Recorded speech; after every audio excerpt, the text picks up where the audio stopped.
it charged the vehicle and collided twice with one of the Land Rovers and put some serious dents in it.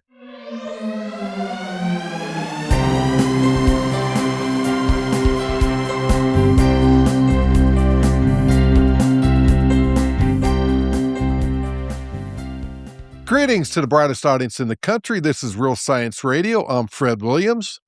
And I'm Doug McBurney. If you were with us last week, you saw the Southwest Safari with Mike Snavely. Fred, what have we got this week?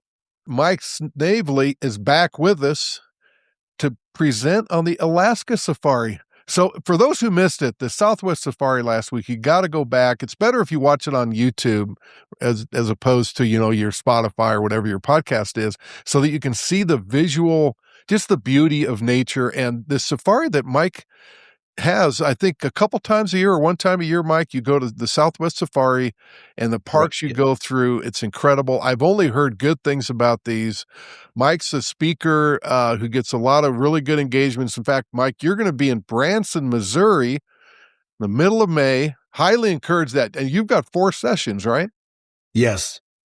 Yeah. So, and we'll provide a link to that conference, and we've got plenty of time to advertise. We're going to try to be there also. Real Science Radio will also try to get a booth at this conference in Branson, Missouri. I believe it's I don't have the exact dates, middle of May, and hopefully we'll see you there. So, Mike, can you now take us to the Alaska Safari?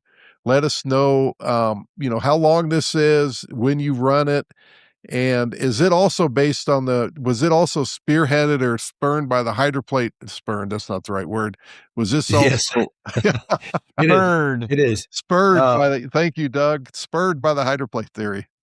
Yes, it is. As a matter of fact, this session is, or I should say, this safari is based on my program that I do called the Stricken Earth, which is all of the many things that make the Earth a stricken place: earthquakes, volcanic activity, global climate change. All these things are directly related to the global flood. And Walt Brown is the one who opened up that whole thing for us. So since Alaska straddles the ring of fire around the Pacific, it's a great place to go and to do sessions, and great place to go to see some scenery.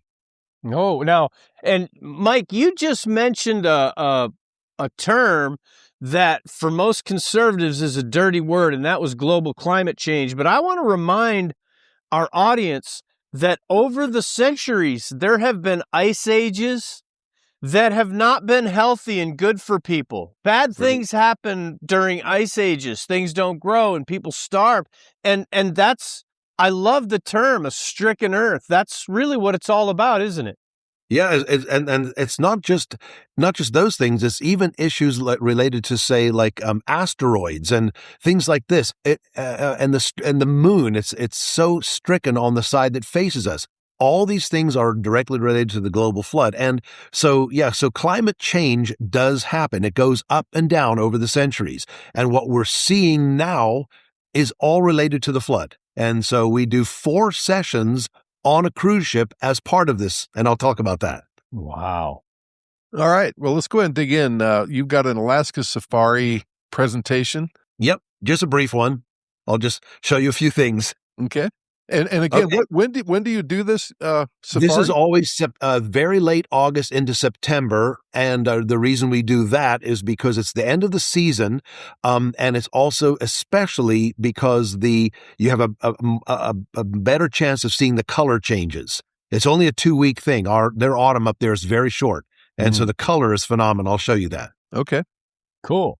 All right. So should I go ahead and start? And this is what, when you start a trip like this, no matter what, whether you start in Anchorage or whether you start up in Fairbanks, you are up on the tundra. And in September, this is what it looks like. The colors are brilliant.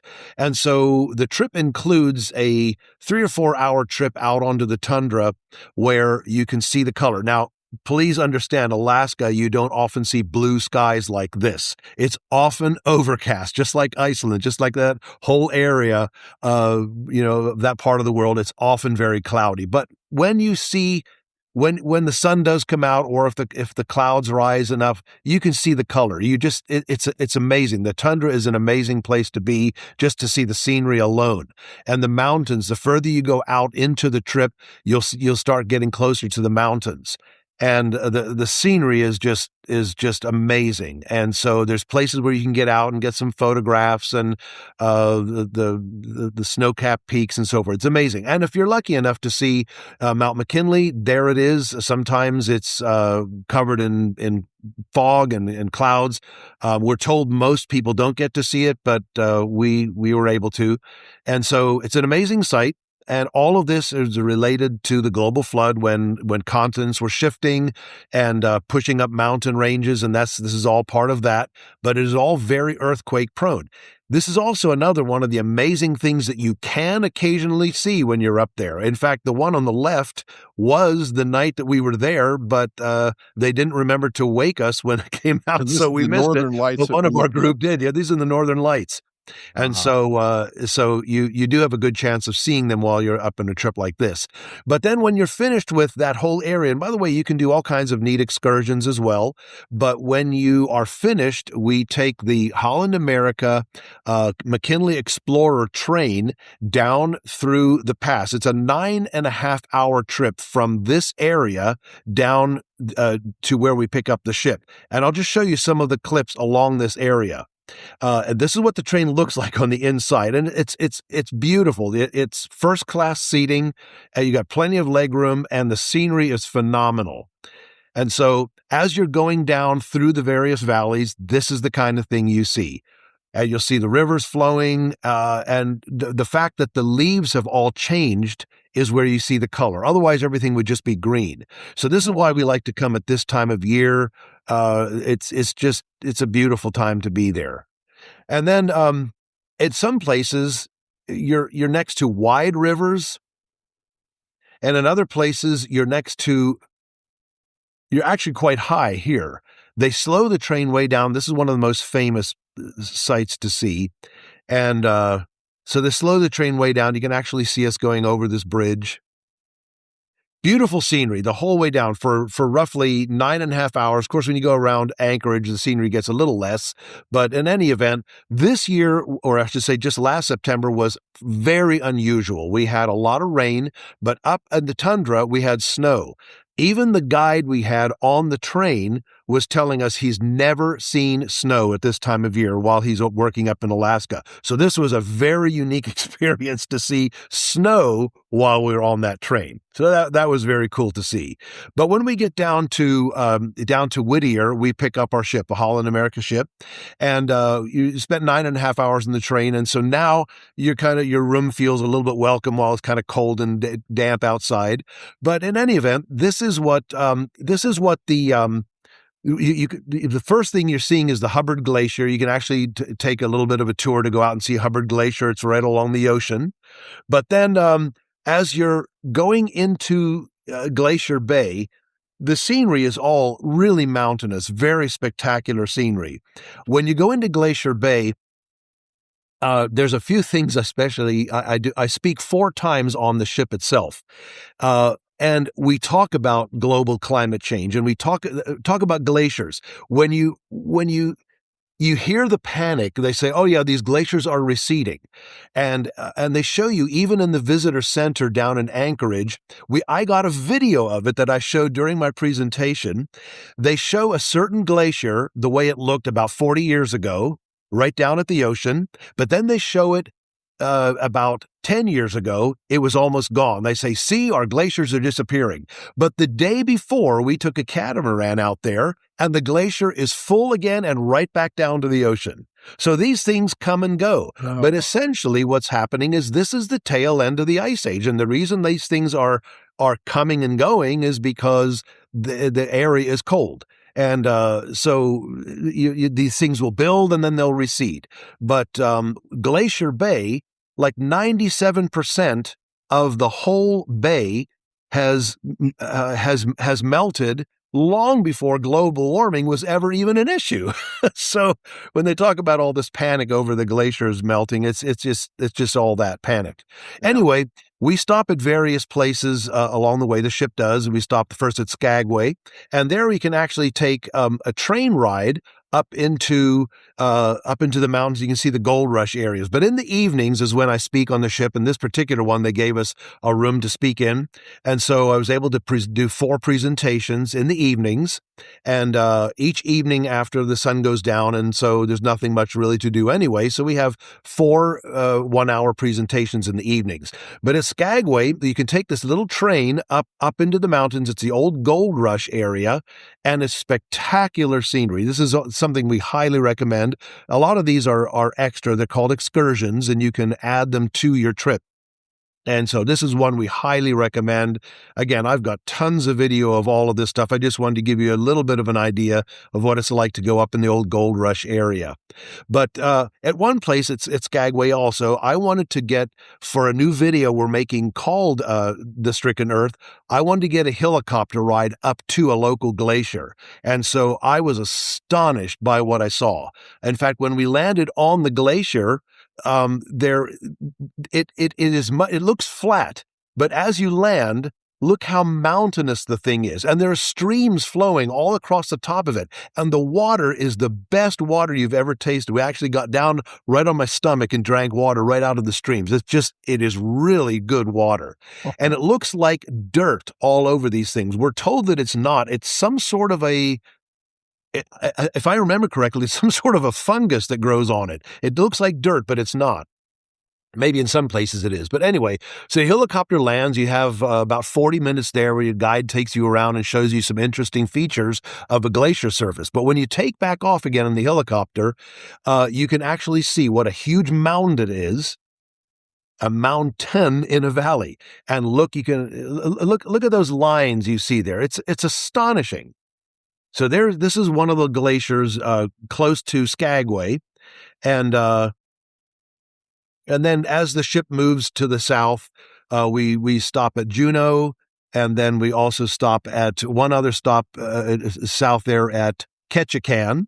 And again, in the evening, more sessions. Ketchikan, we stop. These towns are great. There's always all kinds of excursions. But then when you leave Ketchikan, you go overnight and you wind up in Vancouver. And it's kind of cool to see the city when you're pulling in the early morning. But anyway, it is about a 12-day adventure, and the last 7 days of which are on the ship. So if you like ships, that has an appeal all of its own as well. So anyway, that's in essence the Alaska Safari.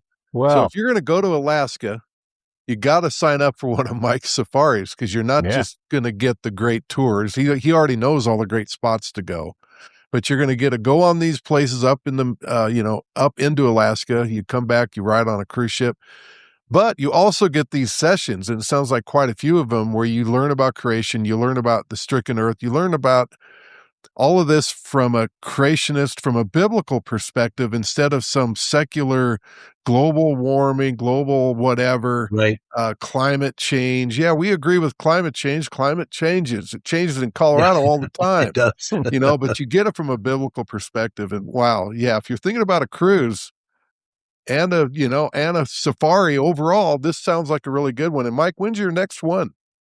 That will be in 2027 in September, late August, September, and into September. And we're actually taking bookings for that now. I think we take about 50 people. We've booked 50 spots, and I think we're up to 30 some people. We haven't actually opened it yet, but we do this every other year. We have to book the ship 1.5 years in advance. Otherwise, you don't get that many rooms. Gotcha. Okay. Well, we will put a link down in the show summary on the website and on the YouTube channel. And for folks on the radio, do they go to missionimperative.org? All right. That's what I was thinking. Missionimperative.org. Missionimperative.org if you want to check it out. And now, Mike, I want to go to Africa someday. It's one of those things I've never been. Well, actually, I walked across the border into Egypt for about 5 seconds when I went to Israel, but that's as close as I've ever been to an African safari. But you do a real African safari, and before you get there, when you introduced yourself last week, you said, well, growing up in Africa, and you said it like, growing up in Pennsylvania. Anyway, but growing up in Africa, that had to be pretty amazing. And now you go and you take people to Africa. Take us there. Hey, before we go to Africa, I want to get in the interesting fact of the week, but Doug, you also have a few announcements. Yes, I have as many announcements as you'll let me make before the interesting fact of the week. I want to invite people to check out the Great Deep newsletter at hydroplate.org. Find out the latest, greatest happenings. Get involved with promoting the Hydroplate theory with the Great Deep newsletter at hydroplate.org. And then, Fred, I want to invite people to sponsor the interesting fact of the week. Right here on Real Science Radio, go to store.rsr.org or click the link in the description there at the bottom. I point like that. Isn't that how you do it? Yeah, like that. It's right down there. Click that link, go to the store, sponsor a show, buy some materials, pre-order the 9th edition of In the Beginning, Walt Brown's groundbreaking, no pun intended, work on the hydroplate theory and the global flood. And why does the world look the way it does? And why does the solar system look the way it does? Check it out, the 9th edition. Pre-order now. Get the price while gold and silver are in a little bit of what do you call it there? A buying opportunity. That same thing with the 9th edition. There's a buying opportunity here. You can pre-order, but because Fred, I finally did get that price linked to the precious metals so that whenever there's a dip that people can take advantage. And all right, now I'm killing time to avoid the interesting fact of the week. Was there anything I forgot in the commercials there, Fred? There isn't, but we do want to mention, speaking of Alaska, we just did that safari with Mike. There's Frank, has sponsored several shows. We want to mention Frank of Eagle River, Alaska. We want to thank Frank for all his support to Real Science Radio. Thanks, Frank. And speaking of the 9th edition, it's really selling like hotcakes. We're getting a lot of pre-orders. You're going to love this new edition. And we thank you for all those orders. And we're going to get those out as soon as we get our pallet full of books. And we expect that in roughly mid to late March. So, Doug, here's the interesting fact of the week. Are you ready? Okay, here we go. What is the only letter of the English alphabet that does not appear anywhere in the periodic table? I was so happy when you had it narrowed down to only 26 possible answers, but then you threw in a chemistry element that, no pun intended. Let's see, the only letter that does not appear. Is there only one letter that doesn't appear? That seems... Only one in the English alphabet. I'm going to say X. Obviously not a chemistry major. Yep. That's why we have other chemists on Mike, the show. did you want to take a shot at it? I have not a clue. I would make up a letter. Well, you got a 1 in 26 chance of being right. Like a Scrabble. What are the kind of the rare letters? So it's J. J does not appear in the periodic table. Okay, Fred, I don't see how that is of any value to anyone to know that piece of information. I think we need to go to Africa. There's a lot of value, Doug. The value is me getting to do this. Okay, so Mike, let's head over to Africa and let's hear about the safari that you do. This 16-day safari. Yeah, right. Yeah, in July. So just a few things to preface it for people who might be interested. A lot of people say, "Oh boy, it's a long way to go." It is, and we take the direct flight out of Newark directly to Johannesburg.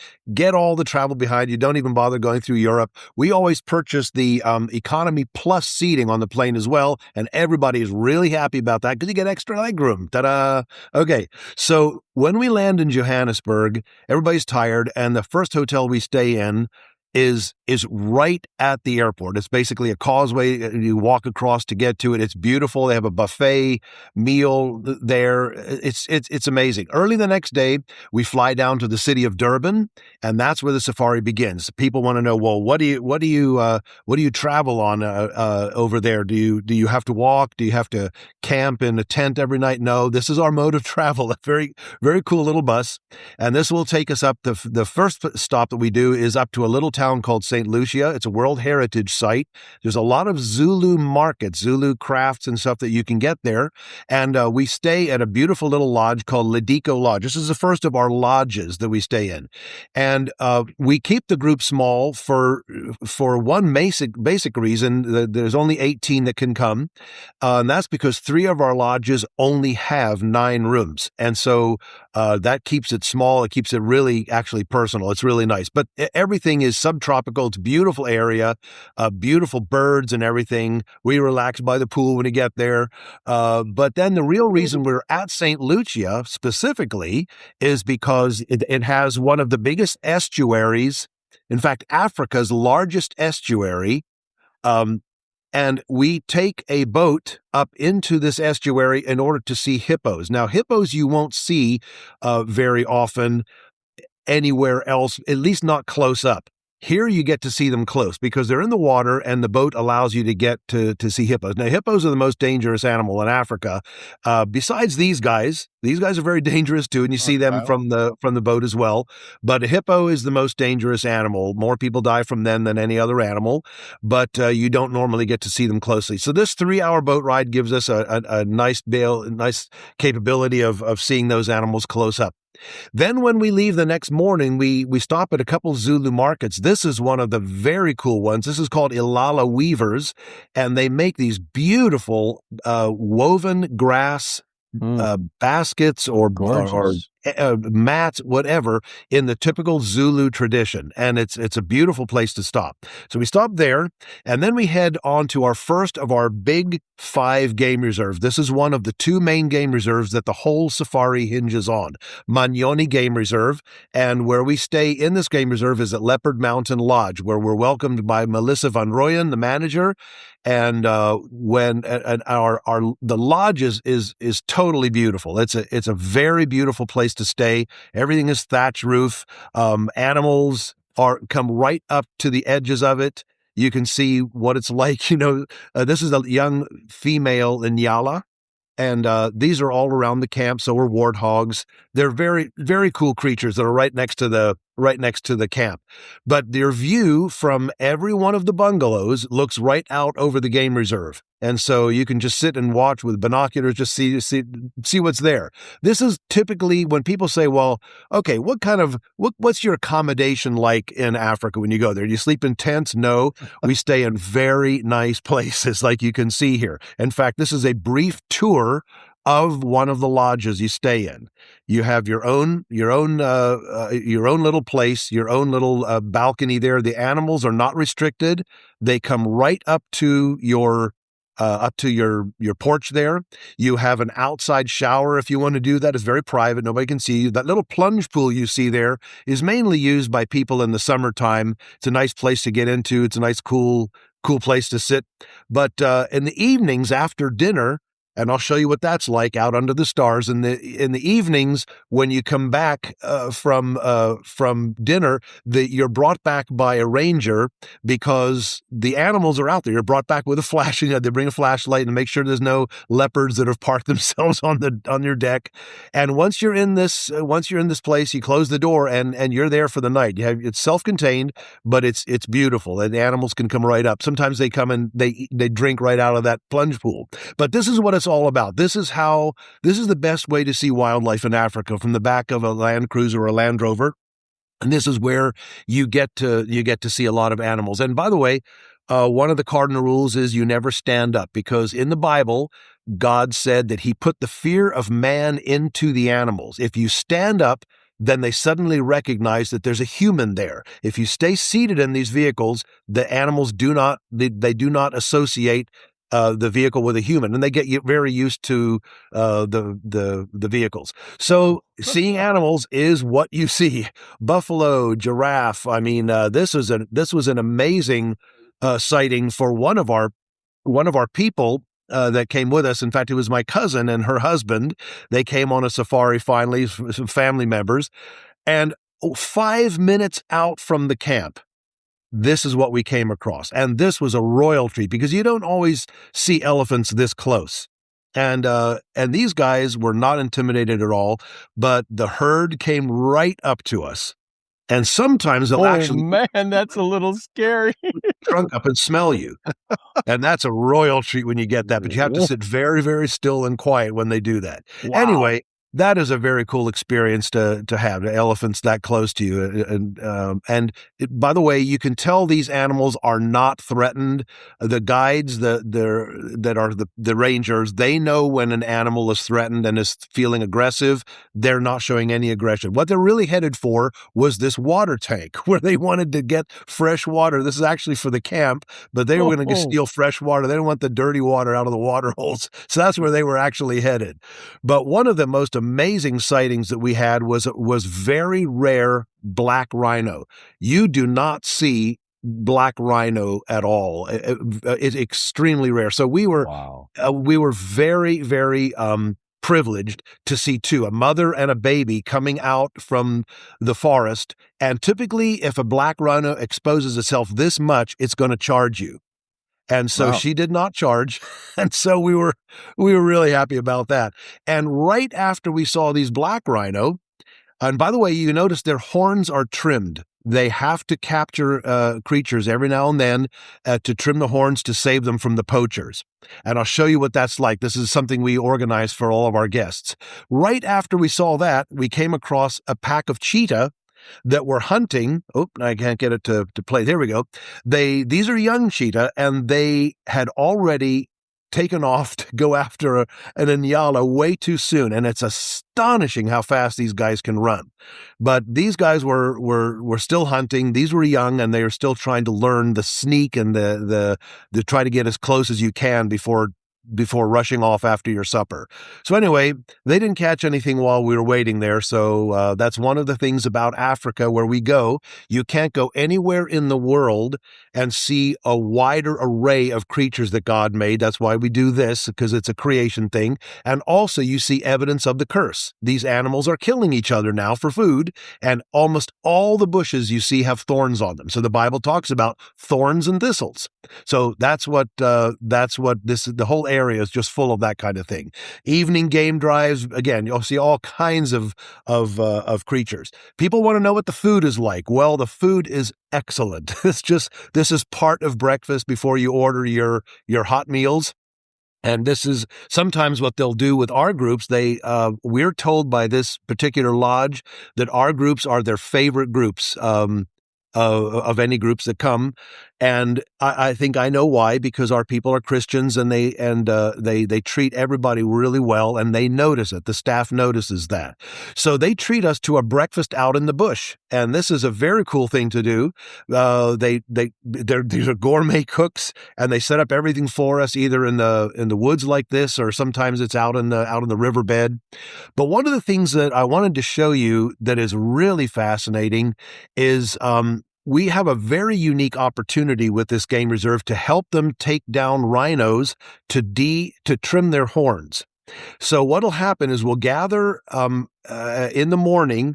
In lieu of one of our game drives, we'll kind of drive around a bit until they've located one of the rangers has located a rhino, and we'll gather here and we'll get a little bit of a talk from the head of the game reserve. We'll get a little bit of a talk from the vet who comes to do this, and so we understand everything that's going on.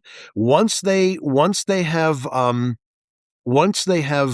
the helicopter will land, we'll meet the pilot and so forth. Once they land and they take off, they'll go off to the rhino, they're going to dart it, and then we follow in the Land Rovers. And once they've located it, here you can see what we're doing.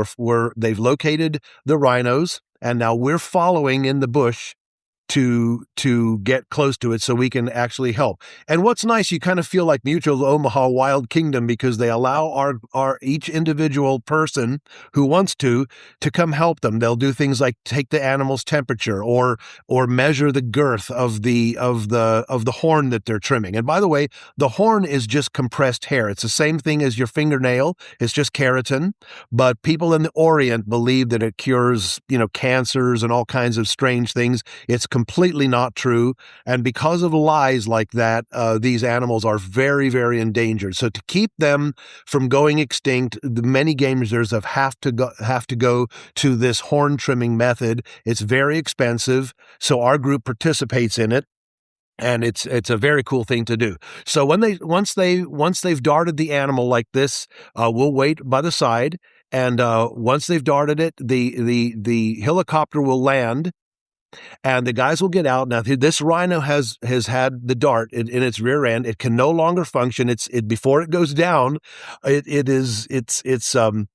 it's still trying to stand up. It's no longer dangerous. It can't attack, but it'll go down on all fours. And so 3 of the people there in the middle are people we know well. The girl who's in charge of the whole game reserve, the lodge owner, is right there in the middle. And they have to cover the creature's eyes and its ears so it doesn't see and hear too much, because they have to use a chainsaw to cut through the horn. And in one of these, they actually gave me the permission. Everybody else had to get back in the Land Rovers, and they gave me permission next to one of the rhinos before they brought it out of this to actually do a talk for one of our Ranger Mike videos called The Lie. That one's still not produced yet, but we've already filmed the whole thing about The Lie. And so we were able to get permission to do this. Once I was done, and typically what they do is everybody gets back in, the vet goes and administers the antidote, and the creature comes out of its stupor like this. As soon as it stands up, and you notice that the area where the horn is painted purple. That's a temporary sort of a protector, a chemical to protect the creature from parasites and so forth, and like antibiotics. And when they stand up, they're good to go. He's not dizzy or anything, and he immediately begins to make little grunting noises to find the rest of the herd that the helicopter also chased off. So our groups all have the opportunity of taking part in a really cool thing. It helps everybody to feel like they are a ranger as well. So that's kind of neat. Well, when we finished our 3 days at Leopard Mountain, we go up through Swaziland, because if you don't go through the corner of Swaziland like we do, it's 3 hours through the country, you have to go around it, and that takes 7 hours. So it's much easier to go through. So we have to stop at the border at the bottom and at the top to go through. When we finish that, we come out, and we go into Kruger National Park, which is where I used to work. And we stay in Crocodile Bridge. And this is a very neat little camp because we actually make our own supper here. Up to this point, all meals are provided. This is right next to a river, and we actually make our own cookout. We let people choose something that they want. They get the opportunity to go through a grocery store, choose what they want for supper. I make steaks and sausage on the grill here right next to the river. It's a very cool experience. But in Kruger, this is old game country. This is where you see wildlife. This is you'll see all kinds of creatures, all through this area. So you don't always see elephants this close drinking. I wanted to point out something that's amazing. We're going to be using this in one of our upcoming Ranger Mike videos as well. There are 40,000 mussels in that elephant's trunk. 40,000 mussels. It's astonishing. These guys are amazing. And so they're basically using it as their not only breathing tubes, but as a straw to suck up water and to be able to drink that way. But anyway, the wildlife is very close. Typically, they're not afraid of the Land Rovers. Now, you talk about cute. How about this? I don't think it gets a whole lot cuter than that. And so we don't always see lion cubs like this, but this is just so amazing to be able to see babies playing like this. Wow. Again, cool. I don't think it gets a whole lot cuter. But then, when they get older, you'd think they'd stop being little cats. No, these are fully grown lions, although they're still young. They're fully grown. They completely take care of themselves. But a cat, I guess, is always a cat. And so here these two decide, and by the way, look at their faces. Look at their faces. Their faces are red. They had just killed a warthog. So they had just, a warthog is basically just a snack to lions like this, but they had eaten that warthog, but they're still playing. Look at that. They're still like little kittens. So now the one goes to lie down and this one says, well, I don't think so, buddy. I think I still need to come over here and help myself to a little bit of playtime here. So here we go again. So are you that close to them? How close are you? Oh, yeah. These are only like 20 feet away. Wow. Yeah. Now, you don't always see this. I mean, this is, even the rangers, when I showed them the video, they said, boy, that is so cool that you're able to actually catch all that. So, we give more game drives than anyone else. Like if you look at a lot of tour companies will do 2, 3, or 4 game drives. We offer 10. And you don't have to do them all, but we offer 10, so you're there to see wildlife. Well, when we leave Kruger, we head off to a beautiful camp. It's called Maholaholo Forest Camp. It's a beautiful camp. The lodge building where we get our meals is on the left, and you can see one of the bedrooms on the right. Beautiful camp, but we kind of relax here. This is Saturday evening, and we're there over a Sunday. So Sunday morning, we have like a little church service, our own. Sometimes the staff members join us, and it's a very cool thing to do. So we have our own little church service. After the church service, we go for a walk guided by a ranger. It is not a big 5-game reserve. You don't have to worry about lions or buffalo or anything like that, but a lot of plains game. So a very cool walk that we do. And then after lunch, they take us on a tour of their facility, which is, after all, it's a rehab center. So it's very educational, and it's really interesting to meet all the animals. The young baby wildebeest right there. When we're finished with this, we're there for 2 nights. When we finish that, we head back over to Kruger region, but to another private game reserve called Timbavati, where we stay overnight for 2 nights at Motswari Lodge. Now, we do that. We stop at this little town called Hootspruit on our way to Motswari Lodge because it's a great little town where there's all kinds of crafts right along the street, neat gift shops, all kinds of stuff. We spend several hours there, but we go on to Motswari Lodge. Now, Motswari Lodge is absolutely beautiful, as you can see. And this is what typically all the lodges, from Maholaholo to Motswari here, Leopard Mountain, this is what you do in the evenings. You eat outside like this under the stars. It's a really cool thing to do. Big suppers that they bring us.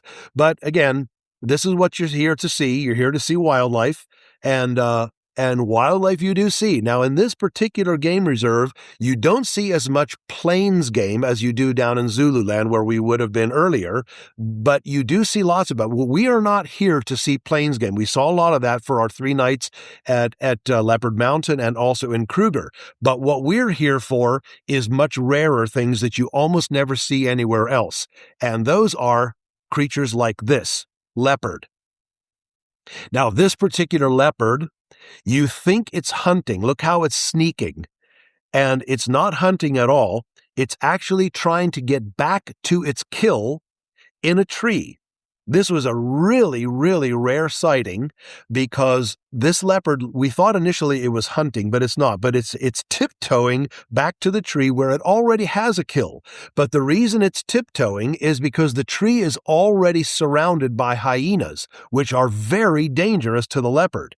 And so it's trying to sneak back to its tree so that it doesn't that it doesn't wake up the hyenas they can smell the kill in the tree, and they're hoping that it'll fall down from the tree. They're hoping to get a snack. Then eventually, what happens is this leopard sneaks right past a hyena that wakes up. And I thought I'd play this whole clip. Some of the other clips I've cut short, but I thought you guys might get a kick out of watching this. Man. It sneaks right past a large hyena that is sleeping, or so the leopard thinks. Now it's sneaking here real quietly to try to get past it. And wild. If it was hunting, its eyes would be locked on its prey. So this is how we know it's not hunting. It's looking at the ground. It's trying to be real quiet. But right there's the hyena, and it walks past it, trying not to wake it up. It looks at it, but the hyena is awake. Look at that, looking right over at it. Now the leopard knows the gig is up, so it jumps up into the tree and starts working on its meal that it's already had. So the hyenas are sitting below it. They're all trying to get pieces of bone that's falling, and they do. They got bits and pieces of it. So this is very cool. We also got to see a mother with a baby. We see leopard almost every time we go to this game reserve, but it's often the only place we see them. So we go to Motswari to see not only leopard, which are very rare to see elsewhere, but also to see something else. This is a very rare animal called a Cape hunting dog, or a painted dog, or a wild dog. It goes by all three names. And what's interesting about these guys is they're one of the rarest animals on the planet. There were about 24 individuals counting the babies, and our guide said we are looking at about 1/10 of the world population of these things right here. So they're very, very rare. Now, This you would think this is the mother here. This is not the mother. When the mother has babies like this, all of the other female adult dogs will help take care of all the puppies. So it's amazing. And they do not tolerate any disobedience. If a puppy begins to, go off somewhere where it shouldn't be, boy, they will put them in their place right away. So anyway, beautiful dogs, but they're very, very rare. Well, when we leave this area, we fly directly on Airlink, fly directly to Cape Town, where we spend 3 nights. You don't want to go the whole way to South Africa without going to the jewel of the continent. So we take a full day tour of the peninsula. We stop at Magens Bay and look at the 12 Apostles, those mountains in the background. We stop at Kalk Bay. We go up over Chapman's Peak Drive, which is considered by many tour groups to be the world's most beautiful marine drive. And so we also go to Cape of Good Hope, one of the most famous sites in the world for mariners. Our hotel is right on one of the portions of the harbor. You can see Table Mountain in the background, a very famous site. And our hotel, we have breakfast. This is what our windows look out at. So it's really beautiful to look out at this. So we spend 3 days here. You want to know what the meals are like? This is breakfast. This is 3 tables loaded with food. You can see it's different types of food. And this is before you even order your hot meal. So this is very cool. We also go to the botanical gardens where there's beautiful birds, beautiful flowers. And if it's open, we go up the cable station, go up the cable car, right up to the top of Table Mountain where you can look down on the city.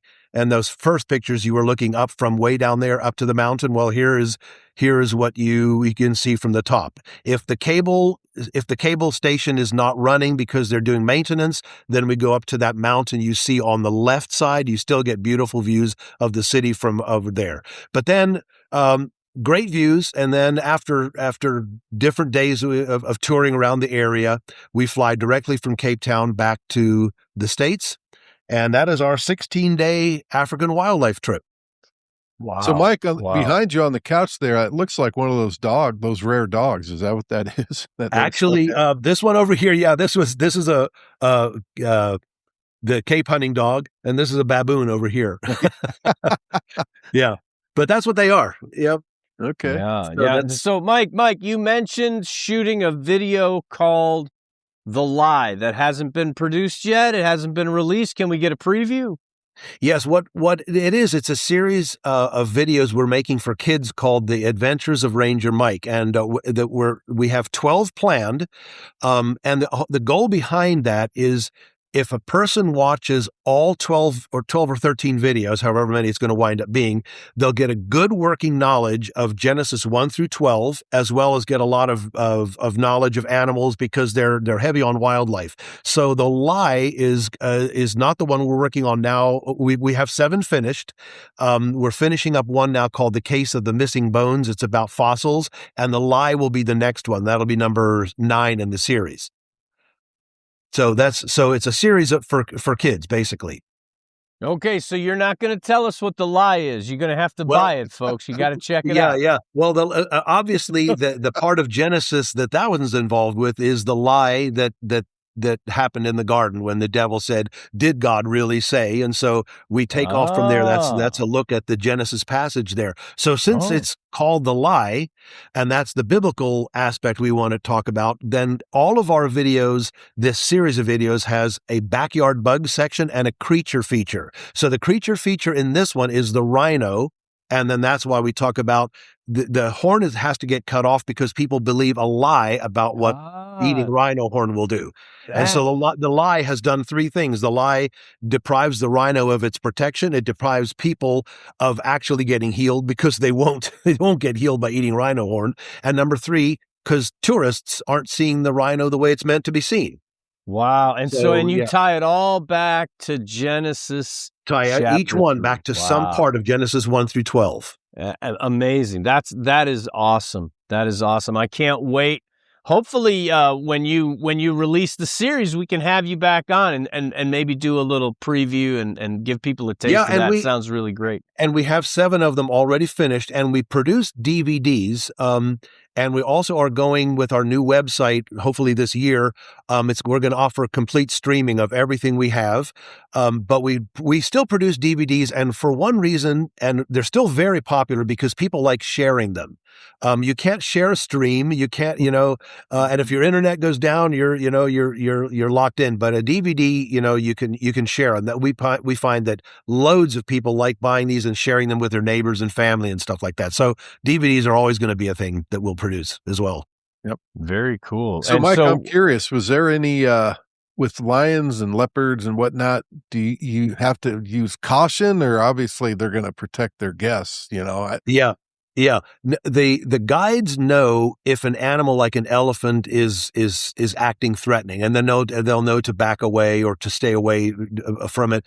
But no, lions, typically they are not interested in the vehicle. Sometimes they'll come up and smell a tire, or sometimes even use the vehicle to hide from a herd of impala or something on the other side of the road. So sometimes they'll walk right past, and that's an electric excitement when they walk right past the vehicle. Yeah, most animals are not going to bother you at all. Those 2 black rhino, and that's the 3rd time we've seen black rhino. A couple times, especially, they look like they're going to charge, and a lot of times they do because they're very ill-tempered. They're much more rare than a white rhino, and they're smaller, but they're very ill-tempered. But when they charge, does the driver put it into gear and just crank out of there? If they charge, because typically they shut off the engine because you just want to enjoy the sounds of the bush. If they charge, there's no way the guy can get this thing started and running again. The only thing he can do is bang on the side of the vehicle to and go, hey, and try to get the thing dissuaded. One charged the vehicle last year right after we were finished with it, doing the darting of it. It was a black rhino. It charged the vehicle and collided twice with one of the Land Rovers and put some serious dents in it. So we have video of that as well. Oh, man. Well, listen, I'll bet you, Mike, that on every single safari, there's at least one thing that never happens on any other safari. Absolutely. And you're just like, wow, right? Yeah. And we go in wintertime, right? Because then you almost never see bad weather. You almost never see spiders or snakes or bugs because it's wintertime. It's actually much colder. But of course, right after we were gone, one of the rangers got this incredible video of a giant python crossing the road right after we were there. Wow. So they're not always completely gone. Well, I'll tell you what, just watching the video of your group involved in the horn trimming, that's the closest thing you can get to being involved in a military operation without joining the military. That was so cool. With the helicopter swooping in front and the Land Rovers. Wow, just amazing stuff. It is. Really great, Mike. All right. So Mike is from missionimperative.org. You can go there to learn more about what they're doing. And Mike will be appearing in Branson, Missouri. And I've got the dates here, May 14th through 16th at the Branson Convention Center. Right. It's a nice area to go visit. They've got a lot of good shows there too, and one of them is Sight and Sound Theater. I'm not paid to give this promotion, but we've gone to their King David show, and I think that'll still be running through May. And you'll want to add that to your agenda if you are able to make it to Branson, Missouri, May 14th to 16th. Because Mike, you'll be speaking there, I think, 4 times.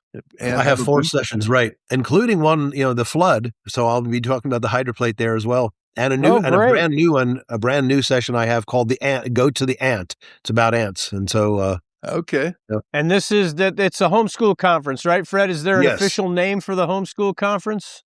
It's Teach Them Diligently Branson. All right. Yeah, There you go. and I we're like trying that. to get a booth there, and as of now, we believe we have a pretty good shot. So we hope, hopefully, Real Science Radio will be there, and we'll be checking out your sessions there, Mike, for sure. Wonderful. Thank you. Yeah, thank you, Mike. God bless you. God bless all your efforts at Mission Imperative. And folks, Thank you so go much. to missionimperative.org and check it out. Sign up. Go to Africa. Go to Alaska. Go to the Southwest. That might be the first one on my That's calendar. the most popular one. That's a very cool trip. Yeah, well, That God fills up bless you. very quickly each year, but we do actually have space this year still, surprisingly. So, yeah. Okay, so go back to the last week's show to catch the Southwest Safari. Yeah. Great.